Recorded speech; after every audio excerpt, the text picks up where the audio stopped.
hello friend नमस्कार जय जगन्नाथ मु आपण मन आज एक नुआ वीडियो प्रोवाइड करूची जेମିତି कि आम सेफोला 100 सिरप ड्राई सिरप विषय आपण मन जणै छोट पिला सिरप विषय एंटीबायोटिक सिरप एमती ज्वर सिरप आदि आपण एंटीबायोटिक मिसेइतले ज्वर केमि जल्दी रिकवर करबो सेही माध्यम आपण जडी आपण ओडिया माइंड मेडिसिन स्वागत जोंची ए चैनल माध्यम रे आपण बहुत सारा वीडियो देखिया पाइबे ए चैनल को आपण लाइक एवं सब्सक्राइब एवं तळे था बेल आइकन दबाନ୍ତୁ आ माध्यम रे बहुत सहज होई पारे बहुत जल्दी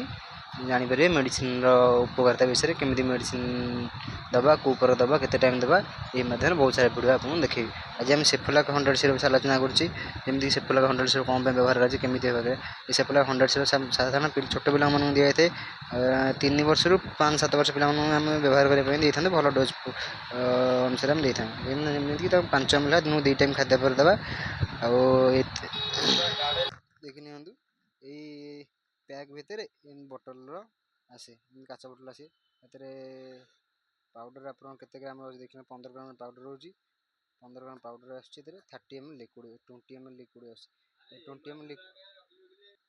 ml लिक्विड पाउडर मिसेबे पाउडर मिसेले सेक करेंगे भल कि बोतल फेंटे फेंटी सारापर आप पिला खाया देवे बयस 3 वर्ष रु अधिक 5 वर्ष होते 5 ml दिन 2 टाइम देवे एवं जब ज्वर हो ज्वर सिर हाथ में मिसई देते बहुत जल्दी ज्वर कम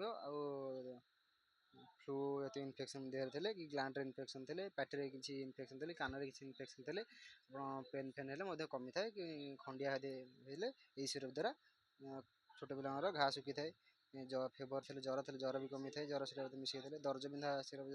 सहित मिसई देते पाराटाइम दर्ज बिंधा कमी जाए आपड़ सिरप देखते कौ